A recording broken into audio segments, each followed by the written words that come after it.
Terungkap nasib seserahan mewah lamaran Ayu Ting Ting diminta lagi oleh Letu Fardana. Terungkap nasib seserahan dan cincin lamaran Ayu Ting Ting setelah pertunangannya dengan Letu Muhammad Fardana kandas. Ayu Ting Ting berencana mengembalikan seserahan dan cincin lamarannya kepada pihak Letu Fardana. Namun ayah Letu Fardana, Darshi Hakim, menolak dan menyatakan bahwa barang-barang tersebut sudah menjadi milik Ayu Ting Ting. Kita sempat nanya waktu itu ke papa kan, terus papa bilang enggak usah, itu sudah menjadi milik Ayu.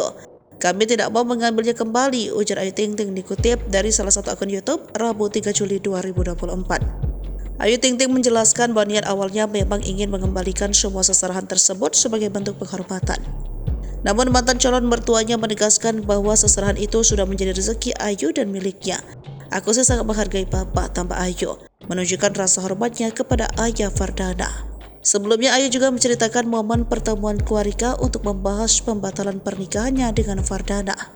Dalam pertemuan tersebut Ayu didampingi oleh kedua orang tuanya, Umi Kalsum dan Ayah Rozak. Saya didampingi orang tua saya juga ketemu dan menyampaikan bahwa memang ini sudah keputusan yang kami buat bersama, tandas Ayu.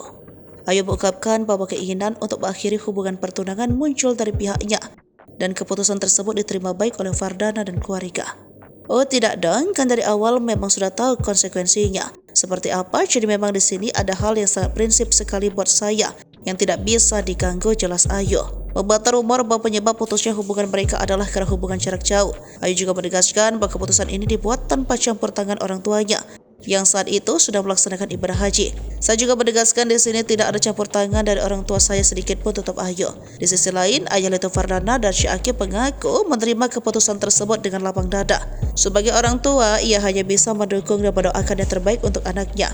Darshi menekankan bahwa urusan jodoh adalah hubungan manusia dengan Tuhan, dan sebagai orang tua, ia hanya bisa mendoakan yang terbaik untuk kedua belah pihak.